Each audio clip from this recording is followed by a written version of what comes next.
ವಂದನೆಗಳು ಆಂಟಿ, ಧನ್ಯವಾದಗಳು. ಕಣ್ಮುಚ್ಚಿ ಪ್ರಿಯರೇ, ಚಿಕ್ಕದಾಗಿ ಒಂದು ಪ್ರಾರ್ಥನೆ ಮಾಡಿ ಶುರು ಮಾಡೋಣ. ಪ್ರೀತಿಯುಳ್ಳ ಪರಲೋಕದಲ್ಲಿರುವ ನಮ್ಮ ತಂದೆ, ಕೊಟ್ಟಿರುವಂತಹ ಈ ಅತ್ಯಮೂಲ್ಯವಾಗಿರುವಂತಹ ಸಮಯಕ್ಕೆ ಗಳಿಗೆಗೋಸ್ಕರ ವಂದನೆಗಳು, ಕೃತಜ್ಞತೆಗಳು ಅಪ್ಪ. ನಮ್ಮನ್ನ ನೀವಿನ್ನೂ ಸಹ ಉಳಿಸಿ ಭೂಮಿಯ ಮೇಲೆ ಪೋಷಿಸಿ, ನಮಗೆ ಬೇಕಾಗಿರುವಂತಹ ಸಕಲ ಅವಶ್ಯಕತೆಗಳನ್ನು ನೀವು ನೋಡಿಕೊಂಡು ನಮ್ಮ ಮಾರ್ಪಾಟಿಗೋಸ್ಕರ ನೀವು ಕಾಯ್ತಿರುವಂತಹ ನಿಮ್ಮ ತಾಳ್ಮೆಗೋಸ್ಕರ ಧನ್ಯವಾದಗಳು, ಕೃತಜ್ಞತೆಗಳು ತಂದೆ. ನೀವು ನಮ್ಮನ್ನು ಪೋಷಿಸಿ ಇನ್ನು ಇರಿಸಿರುವುದಕ್ಕೆ ನಾವು ನಿಮಗೆ ಇನ್ನೊಂದಷ್ಟು ಹತ್ತಿರ ಆಗುವಂತೆ, ಇನ್ನೊಂದಷ್ಟು ನೀವು ಬರೆಸಿರುವಂತಹ ಈ ಗ್ರಂಥದಲ್ಲಿ ನಮ್ಮ ಮಾಹಿತಿಯನ್ನು ತಿಳ್ಕೊಳ್ಳುವಂತೆ ಬೇಕಾಗಿರುವಂತಹ ಜ್ಞಾನ ಬುದ್ಧಿಯನ್ನು ನಮಗೆ ದಯಪಾಲಿಸಿ. ಹೇಳ್ತಿರುವಂತಹ ನನ್ನ ಪರಿಶುದ್ಧಾತ್ಮರ ಸಹಾಯವನ್ನು ಕೇಳ್ತಿರುವಂತಹ ನಿಮ್ಮ ಮಕ್ಕಳಿಗೆ ಅದನ್ನು ಅಂಗೀಕರಿಸಲಿಕ್ಕೆ ಬೇಕಾಗಿರುವಂತಹ ವಿವೇಕವನ್ನು, ಸಾತ್ವಿಕತೆಯನ್ನು ದಯಪಾಲಿಸಿ. ನನ್ನ ಪ್ರಾರ್ಥನೆ ಯೇಸು ಕ್ರಿಸ್ತರ ನಾಮದಲ್ಲಿ ಸಮರ್ಪಿಸಿ ಬೇಡಿಕೊಳ್ಳುತ್ತಿದ್ದೇನೆ, ಪರಲೋಕದಲ್ಲಿರುವ ನಮ್ಮ ತಂದೆಯೇ, ಆಮೆನ್. ಪ್ರಿಯರಾದ ದೇವಜನರೇ, ಇವತ್ತು ನಾವು ಆಲೋಚನೆ ಮಾಡ್ತಿರುವಂತಹ ಅಂಶದ ಹೆಸರು ವಾಕ್ಯದ ಭಾವನೆ ಅರ್ಥವಾಗಿದೆಯೋ. ಅಂಶದ ಹೆಸರನ್ನ ಇನ್ನೊಂದ್ಸಾರಿ ಹೇಳ್ತೀನಿ. ಇವತ್ತು ಆಲೋಚನೆ ಮಾಡ್ತಿರುವಂತಹ ಅಂಶದ ಹೆಸರು ವಾಕ್ಯದ ಭಾವ ಅಥವಾ ಭಾವನೆ ಅರ್ಥವಾಗಿದೆಯೋ. ಇದೊಂದು ಪ್ರಶ್ನೆ, ಹೌದಲ್ವಾ? ಓಕೆ, ಇಷ್ಟಕ್ಕೂ ಈ ಅಂಶವನ್ನ ಏನಕ್ಕೋಸ್ಕರ ಆಲೋಚನೆ ಮಾಡ್ತಿದೀವಿ? ನಾವು ನಮಗೆ ವಾಕ್ಯ ಅರ್ಥ ಆಗಿದೆ ಅಂತ ಅನ್ಕೊಂಡು ಕೆಲವು ಸಾರಿ ಮೋಸ ಹೋಗುವಂತಹ ಸನ್ನಿವೇಶಗಳು, ಸಿಚುವೇಶನ್ಸ್ ಸಹ ಇದೆ. ಹೆಂಗ್ ಮೋಸ ಹೋಗ್ತೀವಿ ನಾವು ಹಂಗಂದ್ರೆ ವಾಕ್ಯ ಅರ್ಥ ಆಗಿದೆ ಅಂತ ನಮ್ಗೆ ಅನಿಸ್ತಿರುತ್ತೆ, ಆದರೆ ಕೆಲವೊಮ್ಮೆ ಆ ವಾಕ್ಯ ನಮಗೆ ಅರ್ಥ ಆಗಿರೋದಿಲ್ಲ. ಈ ತರ ಸನ್ನಿವೇಶಗಳಿದೆ ನಮ್ಮ ಜೀವನದಲ್ಲಿ. ಅರ್ಥ ಆಗಿದೆ ಅಂತ ಅನ್ಕೊಂಡಿರ್ತೀವಿ, ಆದ್ರೆ ನಿಜವಾಗ್ಲೂ ಅದು ಅರ್ಥ ಆಗಿರೋದಿಲ್ಲ. ನಮ್ಗೆ ಅರ್ಥ ಆಗ್ಲಿಕ್ಕೆ ಒಂದು ಉದಾಹರಣೆ ಕೊಡ್ಬೇಕು ಅಂತ ಹೇಳಿದ್ರೆ,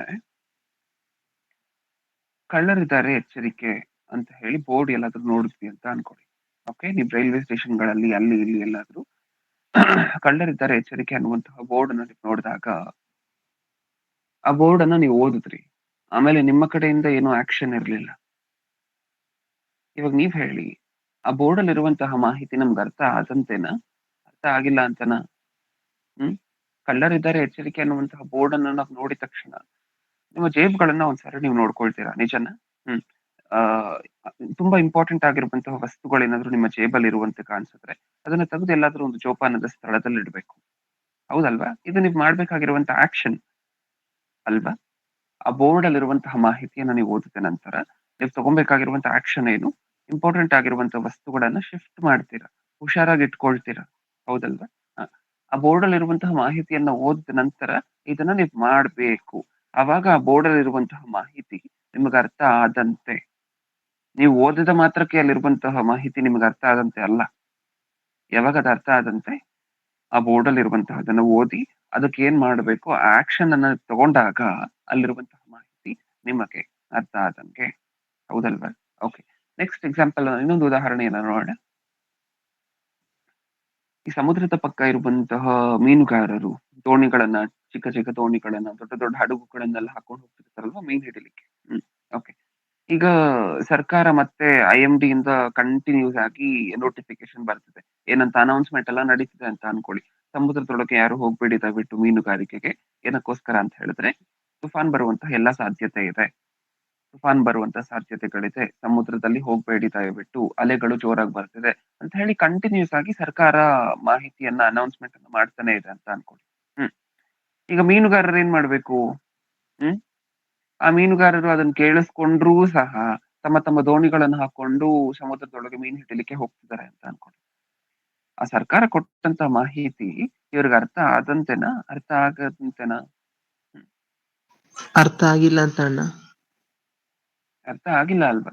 ಇವ್ರು ಕೇಳಿಸ್ಕೊಂಡ್ರು ಅದನ್ನ, ಇವ್ರು ಕೇಳಿಸ್ಕೊಳ್ಳುವಂತಹ ಶಕ್ತಿ ಇವ್ರಿಗಿದ್ರು ಸಹ ಆ ಮಾಹಿತಿ ಇವ್ರಿಗೆ ಅರ್ಥ ಆಗಿಲ್ಲ. ಆದ್ರೆ ಇವ್ರ ಮನ್ಸಲ್ಲಿ ಇವ್ರಿಗೆ ಏನ್ ಅನ್ಸುತ್ತೆ, ನನ್ಗೆ ಗೊತ್ತಾಯ್ತು ಅವ್ರು ಏನ್ ಹೇಳ್ತಿದ್ದಾರೆ ಅಂತ. ನಿಜವಾಗ್ಲೂ ಇವ್ರಿಗೆ ಗೊತ್ತಾಗಿಲ್ಲ ಅವ್ರು ಏನ್ ಹೇಳ್ತಿದ್ದಾರೆ ಅಂತ.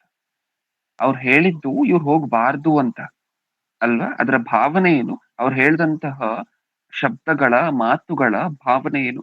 ಇವರು ಸಮುದ್ರಕ್ಕೆ ದೋಣಿಯನ್ನು ತಗೊಂಡು ಹೋಗಬಾರ್ದು ಅಂತ, ಹೌದಲ್ವಾ? ಅದು ಭಾವನೆ.